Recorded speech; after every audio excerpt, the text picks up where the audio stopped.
오늘 하나님 말씀은 다니엘서 12장 3절 우리 교회에 하나님이 주시는 그런 말씀입니다. 다니엘서 12장 3절 한 절 말씀입니다. 저희들 같이 읽겠습니다. 지혜 있는 자는 궁창의 빛과 같이 빛날 것이요 많은 사람을 옳은 대로 돌아오게 하는 자는 별과 같이 영원토록 빛나리라. 아멘. 오늘 말씀의 제목은 별과 같이 빛나는 교회와 성도. 제가 이 창립 예배 때마다 설교 제목을 쭉 보니까 이 다니엘서 12장 3절이 거의 다였었고, 그리고 또한 별과 같이 빛나는 교회와 성도라는 그런 제목이 많고, 내용은 물론 여러 가지 딴 내용들이 들어가 있습니다만은 이러한 것들이 참 많았습니다. 팀이라고 하는 그런 5살짜리 소년이 있었습니다. 어느 날 창터에 걸터 앉아서 창밖을 내려다보는데 하염없이 달만 쳐다보고 있었습니다. 그런데 어머니가 밤늦게인데 이 짐이라는 아이의 방에 불이 켜져 있어서 걱정이 돼서 문을 열고 보니까 이 아이가 창문에 턱을 개고 나서 하염없이 달을 쳐다보고 있는 거예요. 그래서 어머니가 걱정이 돼서 이 밤늦게까지 너 뭐하고 있니? 내일 또 학교를 가야 되는데 왜 이렇게 늦게까지 자질 않고 있니? 그렇게 물었을 때에 이 소년이 달을 쳐다보며 이렇게 말을 했습니다. 어머니, 언젠가는 나는 저 달 위를 걷겠어요. 누구나 그날 밤에 이 5살 먹었던 소년이 꿈꿨던 것이 이루어진다고 아무도 짐작하지 못했습니다. 그러나 그는 달 위를 걷겠다는 이러한 꿈을 꾼 지 32년 만에 인류 최초로 달 위를 걷는 사람이 되었습니다. 바로 그 사람이 유명한 닐 암스트롱입니다. 하나님께서 인간에게 허락하신 가장 위대한 선물이라고 그러면 저는 비전이라고 믿습니다. 꿈이라고 믿습니다. 꿈은 시각보다도 비전이 훨씬 더 중요한 것이에요. 시각은 눈의 기능인 반면에 비전, 꿈은 마음의 기능이기 때문인 것이에요. 헬렌 켈러는 생후 8개월 만에 질병을 통해서 소경 그리고 귀머거리, 벙어리가 되었습니다. 그러나 그녀는 자신이 살던 시대뿐만 아니라 오늘날까지 우리 시대까지 큰 영향을 끼치는 그러한 인물입니다. 어느 날 방송국 앵커가 질문을 합니다. 헬렌 켈러 여사님, 눈이 보이지 않는 것보다 더 불행한 일이 있을까요? 그랬을 때 잠시 생각이 잠겼던 그녀가 이렇게 대답했습니다. 소경이라는 장애보다도 더욱 불쌍한 것은 눈은 가졌으나 비전이 없다는 것입니다. 헬렌 켈러는 신체적으로 앞을 못 보는 시각장애였으나 정상적인 시각을 소유했던 수많은 사람보다도 훨씬 더 큰 비전을 가지고 성취했던 위대한 인물이 되었다고 하는 것이에요. 지금까지 시대를 이끌어 나간 위대한 인물들은 모두 다가 비전의 인물들이었습니다. 비전이라는 것은 그 마음속에 그려졌던 것을 세상에다가 적용시켜서 그리고 그것을 바꾸어 나가는 것이에요. 비전이란 무엇인 것입니까? 하나님이 우리 인간 특별히 나를 통해서 이루실 크고 아름다운 일을 믿음으로 바라보는 눈인 것이에요. 하나님의 권능의 역사가 내 삶을 통해서 이루어지는 것을 미리 바라보는 것이 비전인 것입니다. 하나님의 부르심에는 반드시 비전이 주어지는 것이에요. 예수님은 이 세상에 오실 때 2가지 비전이 있었습니다. 첫 번째는 십자가의 꿈인 것이고, 2번째는 교회를 세우는 그러한 꿈이었습니다. 베드로의 고백을 듣고 나서 내가 이 반석 위에 내 교회를 세우리니 주는 그리스도시요 살아계신 하나님의 아들이시니라. 이 고백 위에 예수님께서 교회를 세우시겠다는 꿈을 꿨던 것이에요. 그래서 예수님의 비전은 십자가와 교회입니다. 저도 부르심을 받을 때에 비전을 주셨습니다. 그것이 뭐냐면 바로 교회를 시작하는 것이죠. 그러면 하나님께서 저에게 너희 교회 이름은 성광교회라, 그리고 다니엘서 12장 3절의 말씀을 주셨습니다. 그래서 다니엘서 12장 3절 말씀이 우리 교회 비전인 것이고 사명선언문인 것이에요. 그래서 우리 교회 사명선언문이 별과 같이 빛나는 교회와 성도인 것입니다. 우리가 하나님의 말씀인 다니엘서 12장 3절 말씀을 주는 것은 옳은 대로 많은 사람을 돌아오게 하는 자들에게는 반드시 별과 같이 빛나는 사람으로 만들어 주시겠다는 약속의 말씀인 것이요. 이게 비전이잖아요. 제가 우리 성도님 늘 말씀드리죠. 다른 비전이 없으시다면 교회 비전을 가지시라고. 하나님이 주시는 교회 비전이 우리 삶 속에 들어와서 그것이 내 비전이 될 때 하나님의 능력이 성도들이 임하게 되어 있는 것이요. 성도님, 믿음이라는 것이 무엇입니까?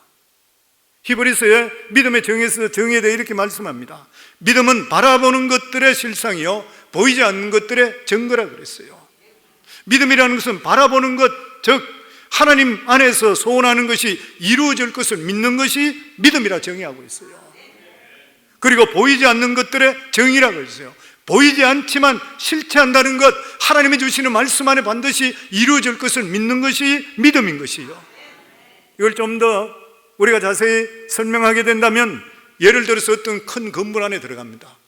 들어가면 벽이 기가 막히게 잘 꾸며져 있어요. 데코레이션이 아름답게 잘 되어 있어요. 나무도 아름답게 잘 꾸며져 있어요. 타일 같은 게 너무 아름답게 보이는 것이요. 그러나 그 건물을 유지하는 것은 눈에 보이는 타일이나 이러한 데코레이션이 아닌 것이요.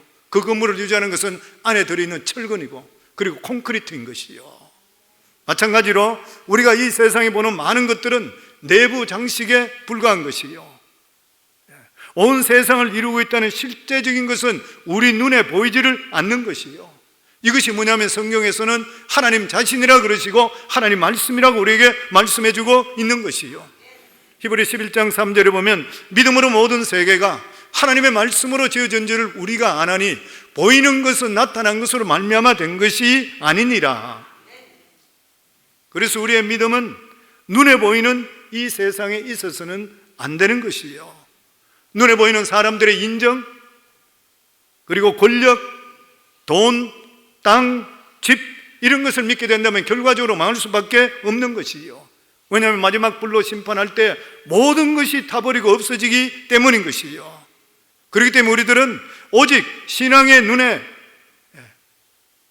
우리 눈에는 보이지 않는다 하더라도 오늘도 살아계신 하나님의 말씀을 믿는 것이 믿음인 것이요. 그래서 우리 교회는 많은 사람을 옳은 대로 돌아가는 자는 별과 같이 영원토록 빛나리라 하셨으니까 이 말씀을 믿게 될 때는 우리 삶이 별과 같은 빛나는 존재로 이루어지게 되어 있다고 하는 것이에요. 그래서 이 교회를 하나님께 세워주시는 것이요. 말씀을 주셨다, 말씀을 받았다는 것은 비전을 받았다는 것입니다. 꿈을 꾸는 것이요. 그래서 이 꿈을 우리 교회에서 이루기 위해서 우리가 5대 사역 비전을 우리 교회에서 정했습니다. 그게 지난 주일날 첫 번째, 평신도가 사역자가 되는 교회예요. 두 번째가 무엇입니까? 선교하는 교회예요. 세 번째가 차세대를 위한 교회예요. 네 번째는 제자 훈련하는 교회예요. 다섯 번째가 영적 육적 필요가 충족되는 그러한 교회입니다. 그런데 실제적으로 이것은 연결되어 있어요. 이 말씀들 다가. 평신도가 사역자 돼야 되지요. 평신도가 사역자가 됨을 통해 복음을 증거하는 증인이 돼야 돼요. 그리고 선교해야 되는 것이요. 그리고 우리의 믿음의 유산을 차대대에 남길 수가 있어야 돼. 제자 훈련 왜 받는 것이요? 제자 훈련 받음을 통해 내가 더욱더 하나님을 알게 되고 살아계신 하나님을 증거할 수 있어야 되고 복음을 전하기 위해서 제자 훈련 받아야 돼요. 영적 육적 필요가 충족되는 것은 우리가 하나님 뜻 가운데 살게 될 때는 부수적으로 우리의 삶의 모든 범사는 하나님이 축복해 주시게 되어 있는 것이에요. 영혼이 잘 되면 범사는 잘 되게 되어 있는 것입니다. 이 세상의 모든 것들은 법칙으로 움직여요. 지구도 자전하고 있고 공전하고 있는데 만약에 조금이라도 늦게 하고 아니면 이 모든 것들이 조금만 덜 기울어지고 더 기울어지고 이런 문제가 된다 할 때는 지구가 살아남지 못한다 그러죠. 법칙 속에 살아가고 있습니다. 마찬가지로 영적인 법칙도 있어요. 그게 뭐냐면은 영혼이 먼저 잘 돼야 돼. 하나님의 사람은. 아멘. 선교하는 교회와 그리고 차세대를 위한 교회를 합쳐서 하는 말이 뭐냐면 밖으로는 해외 선교, 안으로는 자녀 선교입니다. 이것은 직결되어 있는 것이요. 그래서 우리들은 자녀들을 선교 차원으로 생각하는 것이요. 왜냐하면 부모님의 믿음의 유산을 자손들에게 남기지 못하고 그 대해서 만약 믿음이 끊어지게 된다면 하나님 앞에 서면 책망받습니다. 신학자들은 이미 부모님의 유산을 자손들에게 넘기는 것이 유럽도 실패했고 미국도 실패했고 그리고 한국도 실패했다 그래요. 그렇지만 유일하게 이 신앙교육을 성공한 민족이 있는데 그 민족이 바로 유대민족이라고 그러죠. 왜 이들이 신앙적으로 성공했냐면 이 사람들이 가정예배를 드려요. 가정예배에서 하나님 말씀을 가지고 같이 나누는 거예요. 이렇게 같이 나누게 되니까 세대 차이가 없대요. 오늘날 왜 우리 부모들하고 자식 간에 서로 간의 관계십이 안 이루어져요? 세대 차이 때문에 그렇잖아요. 생각하는 게 틀리기 때문에 그래요. 그런데 하나님 말씀으로 하나 될 때는 세대 차이가 안 일어난다는 것이에요. 왜냐하면 모든 중심이 하나님 말씀이기 때문인 것이요. 그래서 우리 교회에서 가정예배 드리라는 것, 저는 평신도 생활을 했던 것, 그리고 목회했는 것 다 합쳐더라도 가정에서 중요한 게 뭐냐면 가정예배라. 이거는 결코 옵션이 아니라 필수인 것이요. 그래야 우리 자녀들이 믿음의 후손을 남길 수 있게 돼, 우리가 믿음의 후손을 남길 수 있게 되는 것이요. 저는 우리 이 교회를 사서 돌아왔을 때에 미국 교회 성도님들이 마지막으로 자기들이 4년 만에, 저희가 4년 동안 미국 교회가 채플에서 예배를 드렸습니다. 우리한테 팔았던 미국 교회가 4년 만에 예배를 완전히 파하고 자기 교회를 없애버렸어요. 디스밴드 시켰습니다.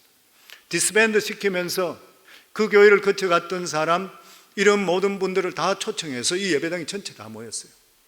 그럼 저보고도 같이 참석해달래요. 제가 같이 참석했어요. 그 예배가 다 끝나고 나서, 그리고 이분들 다 헤어져 버렸습니다. 그런데 다 끝나고 나서 2대째 목회자로 왔던 사람이 저를 찾아왔어요. 찾아와서 그리 이야기해요. 여러분, 나보고 이야기가, 패스림, 네가 지금 봤지? 왜 이 내셔널 가든스 베프티스트 처치가 이렇게 디스밴드 돼야 되고 코리안 처치한테 팔아야 되는 이유가 된지 아니? 다음 세대를 준비 안 했기 때문이야. 나이가 들었던 사람들이 이 교회에서는 나이 들었는 사람 위주로만, 자기들 위주로만 모든 것을 행사를 해달라고 요구했었고, 젊은 사람들의 귀를 기울이지 않았기 때문에 젊은 사람이 다 떠나버렸어요. 너희 교회도 반드시 명심하라는 거예요. 너희들도 만약에 너희 자녀들에서 후손의 믿음의 유산을 남기지 않는다 그러면은 너희 교회도 똑같은 전철을 밟는다는 거예요. 저는 지금도 그것을 기억하고 있습니다. 그래서 제가 모든 사역을 정리하기 전에 하나님께 기도하면서 다음번 우리 교회 다음 사역적으로 아이들에게 모든 어린이부터 유수부터 할 수 있는 것, 이런 것을 우리가 교회적으로는 프로그램적으로 들어와 있지만 이제는 패시리티를 넓혀줘야 되겠다 생각하는 거예요.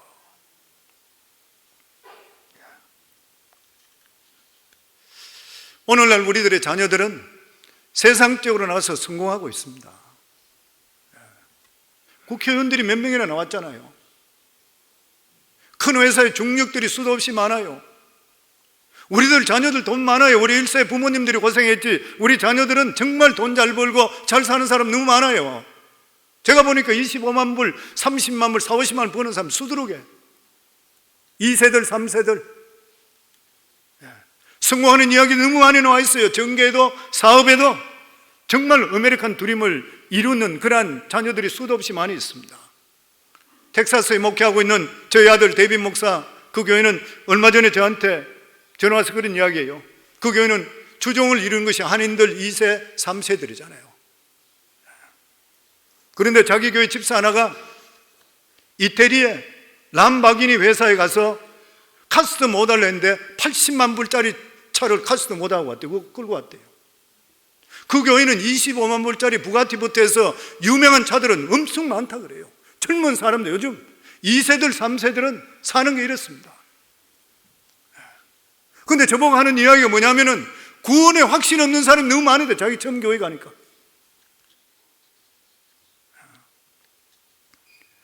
우리 교회 다음 주에 선교 기금 마련 골프 대회 하는데 찬조금 얼마 들었냐 그러니까 4,000불, 5,000불 그래요.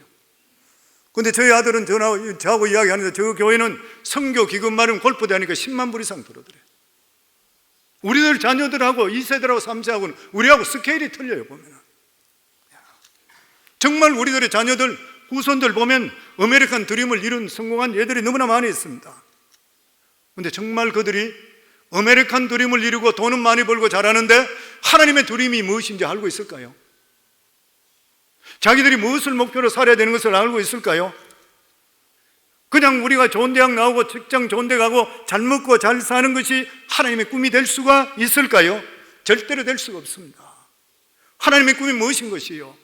우리 인간이 여기 살아보면 인간의 연수가 70이요 강건하면 80이라 그랬어요. 요즘은 더 산다 하더라도 100세 정도 하지만 결과적으로 죽어요. 그러고 나서 영원히 멸망당하든지 아니면 영원한 천국 가든 둘 중 하나인 것이요. 저는 우리 성도님들의 자녀들이 모두 다가 좋은 대학 들어가고 좋은 직장 갖길 원합니다. 그러나 그것에서 끝나버리면 하나님께 책망받아요. 어떤 성도님 그런 이야기해요. 우리 아이들 좋은 대학 나오고 막 그런 이야기해요. 제가 축복해줘요. 그런데 대학교 신앙생활 잘하고 있는가요? 하면 그게 교회를 좀 안 나가는 것 같아요. 그래요. 너무 마음이 아픈 것 같아요. 보면 하나님의 꿈이 무엇입니까? 영원 구원이잖아요. 그래서 우리 교회 선교하는 거예요. 다니엘 12장 3절의 말씀이 뭐인 것이요? 많은 사람을 옳은 대로 돌아오게 뭐예요? 믿음으로 돌아오는 사람, 이렇게 할 수 있는 자는 별과 같이 영원토록 비치겠다는 하나님의 애절하고도 간절한 하나님의 약속의 말씀, 이게 선교잖아요. 현재 우리 교회 파송 선교사가 98명이나 됩니다. 하나님께 하셨죠. 너무나 감사한 일인 것이죠. 더 많은 분들이 선교 파송해달라고 연락 오는 분도 있어요. 그런데 우리 교회에서 진짜 괜찮은 분 모여야 되고 이러기 때문에 저희들이 유부시킨 분도 많이 있습니다. 더 많이 보낼 수도 있어요. 우리 교회 전체 예산의 많은 부분을 선교로 지출하고 있습니다. 저희 교회는 먹고 마시고 하는 것은 하나님께 드린 헌금을 사용하지를 않는 것이요, 하나님께 드리는 것은 사람 살리는 것이에요. 영혼 살리는 거예요. 여기 우리 찬양대들 가운이 있지만 어느 분을 통해 찬양대 가운을 기증받았기 때문에 입고 계시는 거예요. 교회적으로 산 것이 아니에요. 보면은 각 부서들이 보면은 대부분의 비용을 자원에서 감당하고 있습니다. 왜 이렇게 선교에 집중하고 있습니까? 하나님의 꿈이기 때문인 것이요, 아들을 보내셔서 죽기까지 하신 그런 꿈인 것이요. 전도가 하나님의 마음이라면 선교는 하나님의 꿈이라 그랬어요.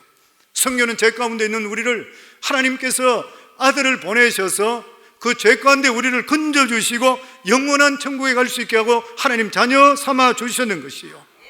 그래서 하나님께서는 첫 번째 선교사로 그 아들 예수 그리스도를 우리들에게 보내주시고 십자가에 대신 그 죄를 담당하게 하심을 통해 우리 죄를 대속해 주셨어요. 요한복음 3장 16절에 17절에 보면 하나님의 세상을 이처럼 사랑하사 독생자를 주셨으니 이는 그를 믿는 자마다 멸망하지 않고 영생을 얻게 하려 하심이라. 하나님이 그 아들을 세상에 보내신 것은 세상을 심판하려 하심이 아니요 그로 말미암아 세상이 구원을 받게 하려 하심이라. 선교는 예수님의 마지막 지상 명령이기도 한 것이죠. 예수님 사랑하시죠? 예수님을 사랑하면 예수님의 계명을 지키라고 그랬습니다. 요한복음 14장 21절에 나의 계명을 지키는 자야 나를 사랑하는 자니. 어떤 분들은 그런 이야기, 교회도 잘 나오지 않으면서 예수님 사랑한대, 하나님 일 하지도 않으면서 사랑한대요. 사랑은 보여줘야 되잖아요. 사랑은 보여줘야 돼요. 입으로 얼마든지 립 서비스 할 수 있잖아요. 그런데 주님께 말씀하시기를 나의 계명을 지키는 자야 예수님을 사랑한대. 그런데 예수님께서 뭐라 그랬습니까? 마지막 이 세상에 성천하시기 남겨준 유언이 무엇인 것이요? 마태복음 28장 18절에서 20절이면 같이 읽겠습니다. 예수께 나와 말씀하여 이르시되 하늘과 땅의 모든 권세를 내게 주셨으니 그러므로 너희는 가서 모든 민족을 제자로 삼아 아버지와 아들과 성령의 이름으로 침례를 베풀고 내가 너희에게 분부한 모든 것을 가르쳐 지키게 하라. 볼지어다 내가 세상 끝날까지 너희와 항상 함께 있으리라 하시니라. 우리가 구원받았다 해서 주위 사람도 자연적으로 구원받는다 생각하시면 안 돼요. 많은 사람들이 그렇게 이야기하잖아요. 마지막 순간에 내가 예수를 알았더라면 내 외가 이렇게 살았을 것인가. 사형수들도 그렇게 이야기하잖아요. 내가 예수를 알았더라면, 내가 예수를 누가 전해줬더라면 내가 왜 사람을 죽였겠는가. 우리가 사는 것이 그냥 살면 안 되는 거예요. 보면 예수 안 믿는 사람은 몰라도 예수 믿고 구원받아 예수님 때문에 영생을 소유하는 사람은 예수님의 이 부탁의 마지막 말씀을 당연히 우리들은 듣고 행하는 삶을 살아야 되는 것이요, 이 명령을 주님의 지상 명령 혹은 성교 명령이라 그렇게 말합니다. 성교 명령을 통상 11계명이라 이야기해요. 하나님께 주신 10계명 다음에 이 성교 명령을 하나 더 넣은 것이요, 그래서 그렇게 이야기합니다. 우리는 하나님으로부터 10계명을 받은 것이 아니라 11계명을 받았다 하는 분도 있어요. 저는 이 말이 거부감이 없어요. 왜냐하면 성교란 그만큼 중요하기 때문인 것이요, 주님이 주시는 명령은 지키도 되고 안 지키도 되는 것이 결코 아닌 것이요, 명령이라 하는 것은 지키도록 선포했는 말씀이기 때문인 것이요, 더더욱이나 복음을 전가하지 않으면 내가 예수 믿고 구원받는 것이 하나님의 은혜인 것이고 영원한 천국을 알고 있다는데도 불구하고 전하지 않으면 화가 있다 그랬어요. 고린도전서 9장 16절에 보면 내가 복음을 전할지라도 자랑할 것이 없으면 내가 부득불할 임이라. 만일 복음을 전하지 않으면 내게 화가 있을 것임이라. 구약에도 똑같은 말씀이 있어요. 에스겔 3장 17절에 19절에 보면 인자야, 내가 너를 이스라엘 족속의 파수꾼으로 세웠으니 너는 내 입의 말을 듣고 나를 대신하여 그들을 깨우치라. 가령 내가 악인에게 말하기를 너는 꼭 죽으리라 할 때에 내가 깨우치지 아니하거나 말로 악인에게 일러서 그 악한 길을 떠나 생명을 구원케 하지 아니하면 그 악인은 그 죄악 중에 죽으려니와 내가 그 핏값을 내 손에 찾을 것이요, 내가 악인을 깨우치되 그가 악한 마음과 악한 행위에서 돌이키지 아니하면 그는 그 죄악 가운데 죽으려니와 너는 내 생명을 보존하리라. 그래서 성도님들, 만나는 사람들을 서치가는 사람 절대로 그냥 보내면 안 돼요. 대화하는 사람 절대로 그냥 두시면 안 돼요. 항상 마음속에 기도하면 하나님, 내가 무조건 복음 전하겠습니다, 안 받아들인 것은 그 사람한테 달렸어요. 그렇지만 우리는 놓치지 말아야 돼. 어떤 사람은 선교한다 해도 감이 없는 분이 있어요. 왜 하는지도 모르는 것이 있어요. 내 자신만 잘 되면 되지 왜 선교해야 되고 남의 나라까지 전해야 되고. 그 질문에 대한 대답은 간단합니다. 내가 만약에 암이 걸렸을 때, 어떤 약을 먹었을 때 암이 치유됐는데 암 걸려 죽어가는 사람 보고 나는 나았으니까 저 사람 상관하는, 그 사람이 어떤 사람이요? 세상에 없어져야 될 사람이요. 나무집에 불이 났는데 자기도 같이 불을 꺼주고 소방서를 불러야 되는데 내 집 안이니까 상관없다 그러고 관심 안 갖는 것, 이런 사람도 지구를 떠나야 될 사람이에요. 하나님 보실 때는 그래요. 우리가 예수 믿고 구원받고 나서 만약에 예수 믿지 않게 된다면 영원한 유황불에 떨어져 지옥에 간다는 것을 아는데도 불구하고 만약에 전도하지 않는다면 지탄받아야 마땅한 사람이고 나쁜 사람으로 지탄받아야 될 사람이에요. 그래서 저는 볼 때에 우리가 예수 믿는데도 불구하고, 믿는다고 시인하는데도 불구하고 부모님이나 자식이나 누구를 보고라도 그 사람이 예수 안 믿는데도 덤덤하게 있는 분을 볼 때는 저는 그 사람이 예수 안 믿는 사람이든지 아니면 문제가 있는 사람을 생각해요. 어떤 사람 말하기를 그러면 꼭 예수만 믿어야 됩니까? 안 믿는 사람도 나름대로 종교를 가지고 있지 않습니까? 근데 성경이 뭐라 그런 것이요? 사도행전 4장 12절에 보면 다른 이로서는 구원을 얻을 수 없나니 천하 인간의 구원을 얻을 만한 다른 이름을 우리에게 주신 일이 없음이라 하였도다. 그래서 예수님께서 내가 곧 길이요 진리요 생명이니 나로 말미암지 않고는 아버지께로 올 자가 없느니라. 예수님만이 유일한 길인 것이요, 구원받을 수 있는 유일한 길은 예수 그리스도밖에 없는 것이요, 그래서 우리가 예수를 믿는 것이요. 아멘. 예수만이 구원의 길이고, 그래서 선교하면서 말씀을 전할 때에 그것이 구원의 길인 것이요, 또 뿐만 아니라 선교는 정체성 회복 운동입니다. 우리가 예수 믿기 전까지 자기 자신을 아는 사람이 있어요? 저는 37살에 예수 그리스도를 개인적으로 실제적으로 영접했습니다. 27살부터 교회 다녔지만 37살에 살아계신 하나님을 만나게 되었던 것이에요. 그런데 그 전까지는 제가 누군지 몰랐어요. 나는 사업자라고 돈 잘 벌고 자식들한테 잘 거하고 주위 사람 잘하고 내 기분 좋게 잘 살고 좋은 차 사고 좋은 집 사고, 나는 그것이 내 목표였었어요. 같이 친구들이 있는데 누구보다도 내가 앞장서야 되는데 그것밖에 없었어요. 내 목표는 그것밖에 없어요. 내 자식 잘 키워서 좋은 대학 들어가 유명한 사람 되는 그것밖에 없었어요. 하나님을 모르면 우리가 누군지 몰라요. 내가 왜 삶에 어디로 갔는지, 죽으면 어떻게 되는지 알 수가 없는 거예요. 근데 예수 그리스도를 영접하는 그 순간부터 내가 누군지를 알게 되는 것이고, 내가 어떻게 살아야 되는지를 알게 되는 것이에요. 뿐만 아니라 성교는 자화상을 회복시켜주는 그런 운동입니다. 아담은 하나님의 형상과 모형으로 지음받았어요. 아버지, 어머니가 잘생기면 대체적으로 자식도 잘생겨요.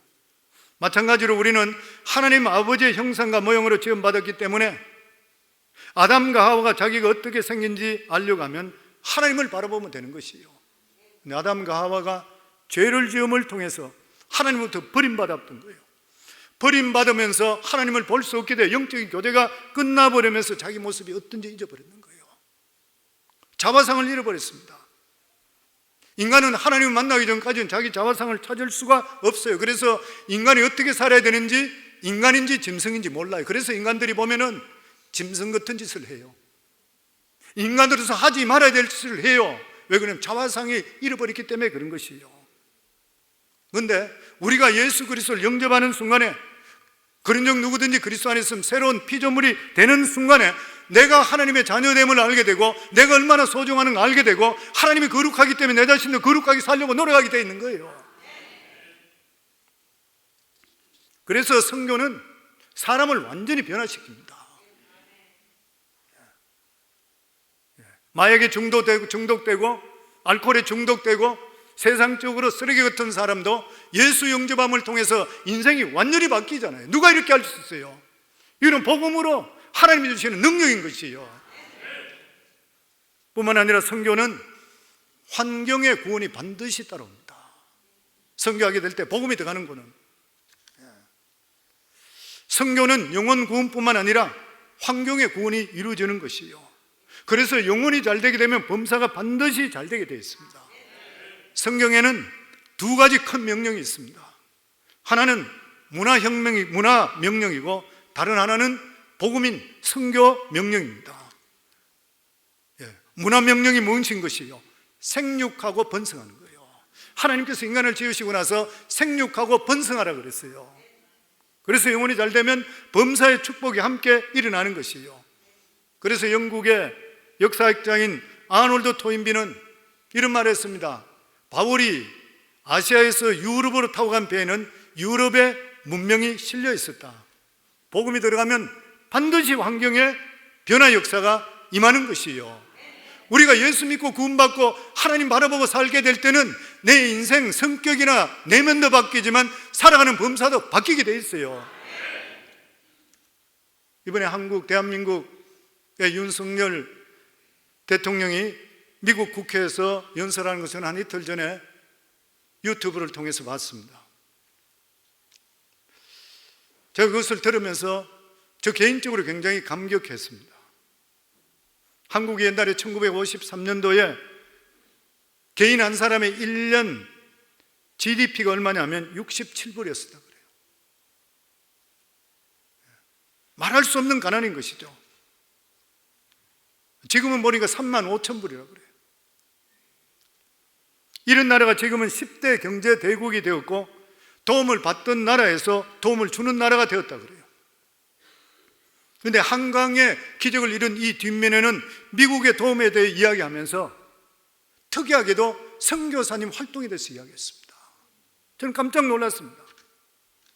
19세기 말 한국에 온 선교사들 이야기할 때에 이름을 직접적으로 대었어요. 언더우드 아펜젤러, 이분들은 다 유명한 분들이에요. 그런데 메리 스크랜턴, 로제타 홀, 이런 선교사님들을 통해서 한국의 학교와 병원이 지어졌고, 여권, 인권, 여성 인권 신장에 힘쓰기 때문에 대한민국이 여기까지 왔다니 깜짝 놀랐습니다. 어느 대통령이 선교사 이름을 이렇게 나열할 수 있습니까? 나는 그분이 예수 믿는지 안 믿는지 몰라요. 이것은 다른 말로 하면은 하나님께서 대한민국을 복을 주셔서 이런 일까지 일어났다는 것을 이야기하고 있는 것이에요. 그런데 여기 호명했던 모든 선교사님들은 모두 다가 서울의 양화진에 묻혀있는 그런 선교사님들입니다. 지난번에 제가 갔을 때 다 봤어요. 우리가 잘 알고 있죠. 언더우드 선교사님 연희 전문 연세대학교 세웠죠. 세브란스 병원 세운 사람입니다.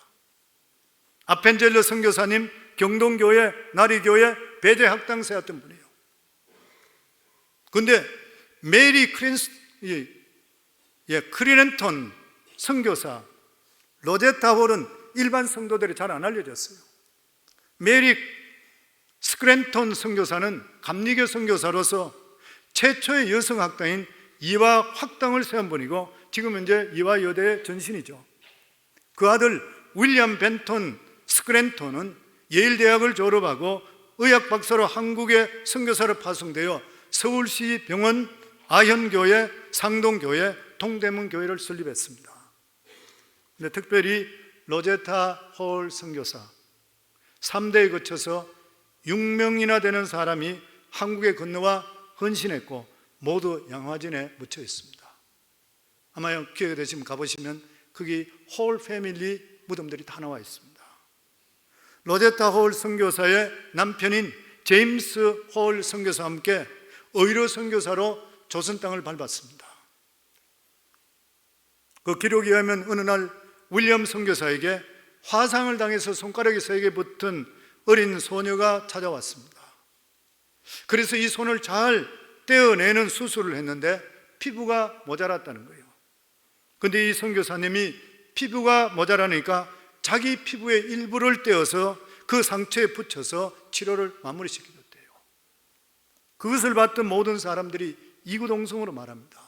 자기 껍질을 벗겨 병자를 치료해준 아주 귀한 분, 그래서 고쳐진 손을 보는 사람마다 예수 그리스도 사랑을 깨닫게 되고 주님 앞으로 돌아왔다는 것이요. 그런데 이 부부에게 아들이 태어난 다음에 청일 전쟁이 벌어졌습니다. 일본과 청나라가 전쟁이 벌어져서 평양의 그 전쟁으로 말미암아 수많은 부상자들이 오게 되었고 그것을 통해 전염병이 창궐했습니다. 미국에 있는 선교 본부에서 위험하니까 빨리 본국으로 돌아오라 했습니다. 그렇지만 그는 이들을 버리고 갈 수가 없습니다. 그러면서 그는 평양에 가서 병자들을 돌보기를 시작했고 혼신을 다해 사랑으로 돌보다가 1894년 과로와 장티푸스로 인해서 발진 티푸스로 감염돼서 세상을 떠났습니다. 죽기 전에 남편이 아내인 로제타 홀에게 이렇게 말합니다. 내가 평양에 갔던 것을 원망하지 마시오. 내가 예수님의 뜻을 따른 것이요, 나는 하나님의 은혜를 받은 사람이요. 한국에 온 지 2년 만에 남편이 세상을 떠납니다. 그런데 남편이 세상을 떠날 때 이 로제타 부인에게는 2살 된 아들과 7개월 된 뱃속에 아기가 있었습니다. 이 아기를 낳기 위해서 미국으로 다시 돌아가서 남편의 장례식을 거기서 드릴 때에 많은 사람들이 조의금을 보내주고 그것을 가지고 한국으로 보내서 한국의 기념병원을 또다시 거기서 오픈하게 됩니다. 그리고 딸을 낳게 되는데 딸을 낳자 남편이 섬기던 그러한 교회 선교사로 다시 파송돼요. 근데 병원 거기에서 예배를 드리는데 성령께서 그렇게 말씀합니다. 사랑하는 딸아, 내 남편 윌리엄이 이루지 못한 조선 사랑을 네가 이루라. 그래서 남편이 사회가다 죽은 평양에 어린 아들과 딸을 데리고 한국으로 다시 돌아옵니다. 그런데 이 어린 딸이 한국에 온 지 20일 만에 전염병에 걸리고 그리고 또한 이질에 걸려서 죽어버립니다. 그래서 이 어린 딸의 시체를 그와 함께하고 있던 목사님 등 옆에서 양화진까지 와서 그 남편 옆에 딸을 묻습니다. 그러면서 그렇게 기도합니다. 하나님, 사랑하는 내 아들 셔우드 홀과 함께 한국에서 평생 사역하게 하소서. 이제 어린 아들 하나밖에 안 남았는 것이에요. 어린 아들과 함께 한평생을 한국을 섬기기 위해 기도합니다. 그래서 그는 68세가 되기까지 43년 동안 일생을 조선 땅에서 헌신한 이 여자 한 분의 헌신이 얼마나 큰 역사를 이루는지, 처음으로 맹인 교육을 시작했고 동대문 부인병원을 시작했는데 현재 이것이 2대 부속병원이 되었고, 그 다음에 경성 여자의학 전문학교를 세웠는데 현재 고대 의대가 되었다고 합니다. 그리고 그 아들 셔우드 홀 역시 조선에서 최초로 결핵 환자를 위한 크리스마스 시를 발행하고 선교 활동을 하다가 일본을 통해서 강제 추방당합니다. 그는 포기하지 않고 인도에 가서 선교하며 계속적으로 한국을 위해 기도합니다. 그는 은퇴 후에 캐나다에 쉬고 있을 때 결핵협회와 아버지가 세웠던 광성고등학교 초청장으로 인해서 91세의 나이에 한국으로 와서 자기가 태어났던 조국 한국을 방문했을 때 아버지, 어머니, 여동생이 묻힌 양화진에 가서 눈물을 흘리면서 이렇게 유언을 합니다. 저는 여전히 한국을 사랑합니다. 제가 죽거든 절대로 미국이나 카나다 땅에 묻지 마시고 제가 태어나서 자랐던 사랑하는 이 나라, 또한 내 사랑하는 어머니, 아버지, 누이 동생이 잠들고 있는 이 한국 땅에 묻어주시기를 바랍니다. 그는 98세에 숨을 거두었고 부인과 함께 양화진 땅에 묻혀 있습니다. 이렇게 대를 이어서 충성하고 그의 삶을 하나님께 바쳤던 것이요, 하나님께서는 온 가족들에게 생명의 면류관을 세워줄 것을 믿는 것이요, 그들의 꿈꾸던 꿈이 한국에 이루어지는 것이요. 한국이 지금은 예수 믿는 사람이 1천만이 되는데 얼마나 많은 사람이 믿게 되는 것이에요. 오늘날 수많은 선교사들이 오지에서 힘들게 사역하고 있습니다. 근데 그분들에게 물어보면 대다수가 보면 자기들이 거기서 묻히고 싶대요. 다시 안 돌아온대요. 왜냐하면 영생이 있고 영혼을 알기 때문에 그래요. 근데 이러한 영광스러운 사역에 우리 성광교회 함께 동력하고 있는 것이에요. 그들이 생명의 멸령을 받는다면 우리 교회도 함께 받을 줄을 믿는 것이에요. 이게 우리 교회에 하나님 주신 특별한 은혜인 것이에요. 오늘 일부 예배는 우리 교회에서 첫 번째 파송했던 선교사 부부가 참석했습니다. 볼리비아에서 치명적인 풍토병에 인해서 거의 죽게 됐을 때에 저희 교회 성경님들 헌금같이 하고, 그리고 나서 기도를 그렇게 오래 했잖아요. 일부 끝나고 저한테 와서 저한테 안 켜요, 목사님. 내가 어떠냐 그랬더니만 목사님 거의 다 나갔어요. 목사님 너무너무 감사해요. 교회 우리 교회에서 사역을 하고 있다가 볼리비아로 파송됐다가 10여 년 지금 지났는데 풍토병으로 거의 죽게 됐잖아요. 바짝 말라 죽게 됐잖아요. 근데 우리 성도님들께서 정말 주사 한 대, 약 하나에 그게 나을 수 있는 약이 하나에 3,000불이라고 그랬어요. 5달을 먹어야 된다 그래요. 교회에서 헌금해가지고 더 이상 돈을 보내줬잖아요. 너무너무 감사해야 하는 것이에요. 성경 늘 말씀드려 돈 벌으면 하겠어요. 사람 살린 데 써야 되잖아요. 보면 미국에 와서 다시 건강검진 받지만 목사님 저는 깨끗이 나왔습니다 그렇게 이야기했어요. 성도님들, 선교사 한 사람이 나라를 바꾸고 민족을 바꾸는 거예요. 그러니까 어떻게 이것이 하나님의 꿈이 안 될 수가 있어요. 그래서 저는 그 연설 들으면서 선교사님들 이름들 나올 때 저는 감격했어요. 오늘날 대한민국이 있게 되는 것이, 오늘날 우리가 있게 된 것이 누군가를 통해 복음이 증거되기 때문에 우리가 이렇게 되는 거예요. 우리 교회 슬로건이 밖으로는 해외 선교, 안으로는 자녀 선교예요. 자녀들이 아메리칸 드림을 많이 이루고 있어요. 그런데 아메리칸 드림으로 끝나버리면 어떻게 해요? 어제 토요일 새벽 기도는 패밀리 월십이 돼서 저희 막내 아들이 설교를 했습니다. 저는 자녀들에게 할 수 있는 만큼 공부를 많이 하고 자기 학력을 넓히라고, 영역을 넓히라고 그래요. 우리 알고 저희 막내 아들도 대학교 나오고 신대원 나오고, 그리고 여기서 또다시 석사학위 다른 거로 정치적으로 또 받았어요. 근데 또 공부하라 그랬어요. 왜 그래요? 나는 그 애가 공부해가 돈 벌으는 절대 이야기 안 해요. 왜냐하면 하나님께 쓰임받기 위해서 그릇을 넓히라는 거예요. 내가 넓힌 만큼 필요한 사람 하나님 보내주셔요. 잠언 19장 2절에 보면 지식 없는 소원은 선하지 못하다 그랬어요. 내 마음속에 아무리 소원을 가지고 있다 하더라도 내가 지식이 없는데, 준비되지 않는데 하나님 어떻게 채워줄 수 있어요? 그래서 제가 말씀드리잖아요. 우리 교회가 하나님께 삼천제단 위에 기도했는데 안 이루어졌다 그러면 성도님 책임이 아니라 내 책임이라는 거예요. 교회에 문제가 있다면 성도 책임은 내 책임이라는 거예요. 내가 준비가 안 되기 때문에 그런 거예요. 내가 하나님께 회개할 일인 거예요. 우리 자녀들에게 공부를 하고, 그리고 또한 실력을 쌓으라는, 그렇게 해야 되는 이유가 뭐예요? 네가 이렇게 가지고 있는 여러 가지 실력이나 여러 가지 이런 걸 통해 어떻게 하면 하나님께 더 쓰임받고 영광 돌리고 하나님의 기쁨이 될 수 있을까를 자녀에게 가르쳐야 되는 거예요. 그래야지 그 가족이 복을 받고 후손이 복을 받아요.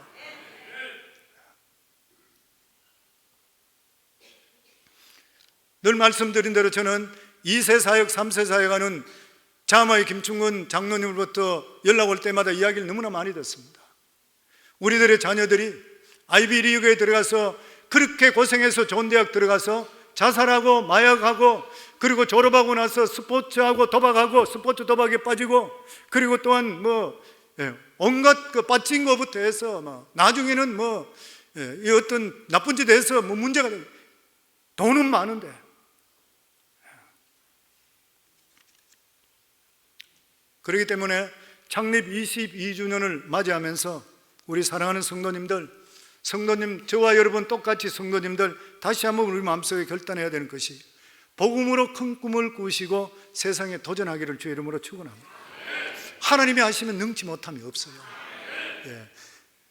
아펜젤로부터 해서 그 선교사님들을 통해 100여 년이 지나고 나서부터 대한민국이 저렇게 바뀌었습니다.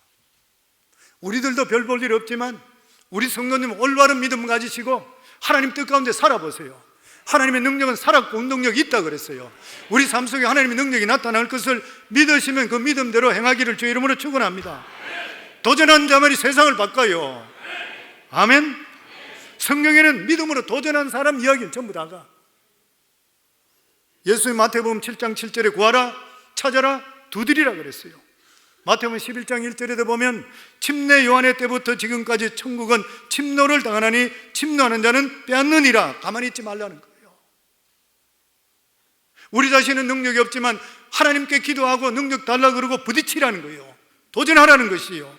하나님께서는 항상 우리들에게 좋은 것을 주시기 위해서 하나님께 문을 활짝 열고 기다리시는 좋으신 하나님 것이에요. 믿음으로 도전하기를 주 이름으로 축원합니다. 하나님은 없는 것을 있게 하시는 하나님이요.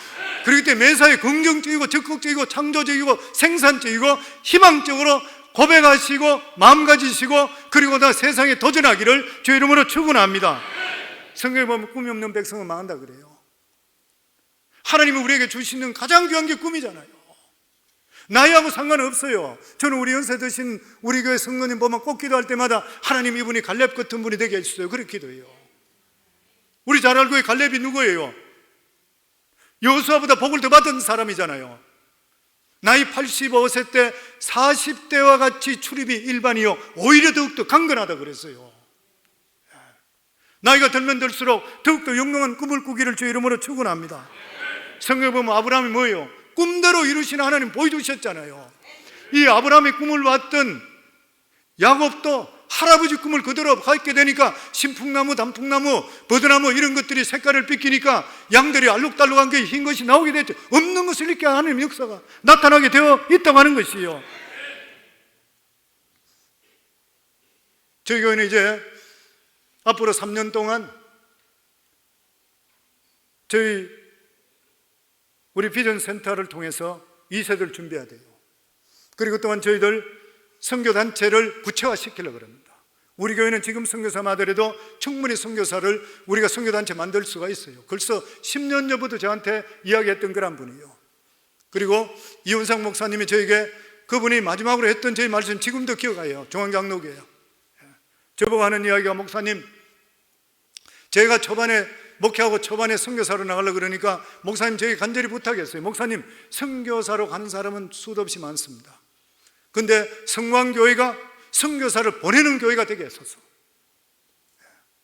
지금까지 우리 교회 선교사를 보내는 그러한 교회가 되었어요. 이것을 좀 더 구체화시키고 체계화시키는 그러한 시간들을 가지려고 그래요 보면. 그리고 선교 우리가 성광비전센터 다음 세대를 위해서 필요한 것이니까 성도님 동참할 수 있기를 바라는 것이에요. 우리 교회 다음 사역 다음 분을 위해서 이미 우리 선교사로 가 있던 정 목사님 우리 교회에 들어왔어요. 근데 정 목사님 그렇게 이야기했어요. 3년 동안 훈련받아라. 훈련받으면서 그릇이 적어졌으면 넓혀야 되고 비전이 적어졌으면 비전을 크게 해야 되고 3년 동안에 더욱더 훈련받고 그리고 우리 다음 우리 교회를 이끌어 나갈 수 있는 비전이 있는지 봐야 되겠다고 그랬어요. 성도님, 다음번 세대 사역자는 저보다도 훨씬 그릇이 큰 사람이어야 돼요. 다음 세대를 이끌 수 있는 사람은 다음 세대에 대한 비전이 있어야 돼요. 그래서 제가 그런 이야기 했습니다. 절대로 함부로 마음 생각하지 마라. 내일 일을 자랑하지 말라. 하루 동안에 너희가 무슨 일이 날지 모른다 그랬다. 3년 일을 우리가 어떻게 하냐. 전 성도들부터 어프로브 다 받아들일 수 있는 이러한 일은 이 그릇을 그만큼 넓힐 수 있겠냐 그랬어요. 그렇기 때문에 성도님 기대해 주셔야 돼요. 앞으로 어떻게 될 일인지 정확히는 몰라요. 그렇지만 우리가 최대한도로 귀한 사람이니까 우리가 기도하는 가운데 있게 되는 거니까 우리가 오는 사역자는 이제부터는 다음 세대를 위해서 그릇을 넓혀야 돼요. 그것을 위해서 우리가 비전 센터부터 이런 걸 준비시켜 줘야 하는 거예요. 저는 우리 성도님 모두 다가 앞으로 다시 새해를 맞이하는 동안에 더욱더 도전적인 삶을 살 수 있기를 주의 이름으로 축원합니다. 인생을 살다 보면 반드시 실패하는 사람이 있습니다. 어떤 사람이에요? 부정적인 사람입니다. 할 수 없다는 그런 사람입니다. 우리 믿는 사람은 길이 막히면 하나님께 기도하면 하나님께서 길을 열어주실 줄을 믿는 사람이 될 수가 있어야 돼요. 성경에 보면 실패했는 사람의 아주 본보기를 보내준 것이 열두정탐꾼의 열정탐꾼이잖아요. 그들은 환경을 바라보고 원망하고 불평했어요. 신앙생활하면서 따지지 마세요. 부정적으로 생각하지 마세요. 여기까지 인도하신 에베네zer 하나님께서 앞으로도 하나님께서 우리 교회에 더 좋은 일, 더 큰 일이 일어날 것을 믿으셔야 되는 것이에요. 매사에 할 수 없다는 사람은 절대로 성공할 수 없습니다. 성공학자인 데일 카네기는 카네기 인간 관계론에 이렇게 이야기했습니다. 카네기는 성공하는 사람일수록 하지 않은 말 3가지가 있다. 첫 번째가 없다는 말 안 한다는 것이요. 잃어버렸다는 말 안 한다는 것이요. 한계가 있다는 말 안 한다는 것이요. 하나님께서 우리 교회 이번에 저희들 팬데믹으로 인해서 전염병으로 인해서 3년 동안 예배가 옳게 못 드려졌습니다. 그런데 성도님들, 저희 교회는 3년 동안 더 많은 교회가 성도들이 오게 하고 더 많은 헌금이 나오게 하시고 더 왕성하게 활동하게 하셨습니다. 저는 3년 동안 제 개인적으로 하나님께 휴식을 줬다 생각해요. 저는 22년 동안 한 번도 주일을 딴 데 나간 적이 없습니다. 선교 나가기 위해는. 안식년 한번 가지려고 그러다가 안식년 목사님 지금 가지면 안 되고 다음에 가달라는 부탁받고 나서 못한 것이 22년 동안 못했어요. 그런데 그 3년 동안 하나님께서 여러 가지를 안식할 수 있도록 만들어줬어요. 그리고 모든 것이 우리 삶 속에 어떤 일이 있다 하더라도 우리가 하나님을 믿게 되면 모든 일에 하나님의 합력해서 더 좋은 일을 이루어 주실 줄을 믿는 것이요. 우리가 하나님의 택했다는 게 이것만 해도 너무나도 감사한 그런 일인 것이요. 성도님 모두 우리 모두 다가 하나님께 사랑받기 위해 태어난 그러한 사람인 것입니다. 더욱더 우리 삶은 우리 고백하지요. 앞으로의 내 모든 믿음은, 내 입술의 고백은 더욱더 긍정적이고 적극적이고 희망적이고 생산적이고 건설적인 생각과 입술의 고백을 한다. 나는 믿음으로 적극적으로 살겠다. 아멘. 우리 교회에 일어났던 이 놀라운 역사들을 우리 성광교회 성도님 이어받아서 성도님 삶 속에 놀라운 역사가 임하기를 주의 이름으로 축원합니다.